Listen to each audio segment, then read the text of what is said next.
આવી ભૂલ તમે ના કરતા તમારી સામે આ લાઈવ ઉદાહરણ લઈને આવ્યો છું. લાઈવ છે. હમણાં જે અમે ટેસ્ટ લીધો તો એની અંદર આ એક છોકરાની MCQ શીટ છે, એની આન્સર શીટ છે. તો એને કઈ કઈ ભૂલો કરી છે જેના કારણે બરાબર એને માર્ક્સ વધારે આવતા હતા બટ ડાયરેક્ટ 100 માર્ક્સ કટ થઈ ગયા. કેટલા? 100 માર્ક્સ કટ થઈ ગયા. એનું લાઈવ ઉદાહરણ છે તમારી સામે. તો તમે પણ એક્ઝામ આપવા માટે જવાના છો, તમે હોશિયાર છો તો આવી ભૂલો ના કરતા, નહીં તો 1 વર્ષ રાહ જોવી પડશે. 1 વર્ષ રાહ જોવી પડશે. અને જો તમારે પણ આવી ભૂલો થઈ હોય ભૂતકાળમાં અથવા થતી હોય તો કમેન્ટ કરજો કે સર મારે પણ આવી ભૂલ થઈ છે અને હવે હું નહીં કરું. તો કમેન્ટ કરવાનું જરૂરથી ભૂલતા નહીં દીકરાઓ. તો પહેલી ભૂલ શું કરી છે આને હું તમને કહી દઉં. પહેલી ભૂલ તો આને કરી છે કે નેગેટિવ માર્ક.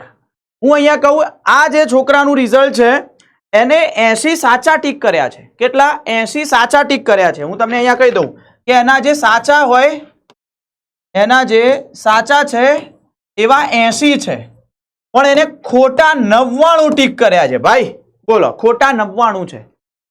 હવે 80 સાચા છે એટલે 8 ચોક 32, 320 માર્ક્સ એના આવવા જોઈએ બરાબર. બટ 99 ખોટા છે એટલે ચલો 100 ખોટા છે માની લઈએ તો એટલે 221 આવે, એને 221 એટલે 100 માર્ક્સ ડાયરેક્ટ જતા રહ્યા.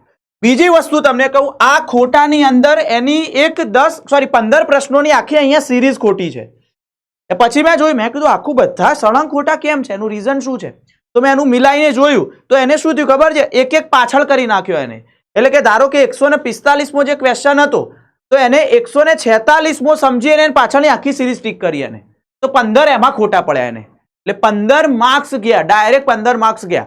તો પહેલી વસ્તુ કે નેગેટિવ માર્ક્સ ઓછી કરો લ્યા. કેટલા લોકો નેગેટિવ માર્ક્સમાં વધારે માર્ક્સ થાય છે કમેન્ટ કરો મને.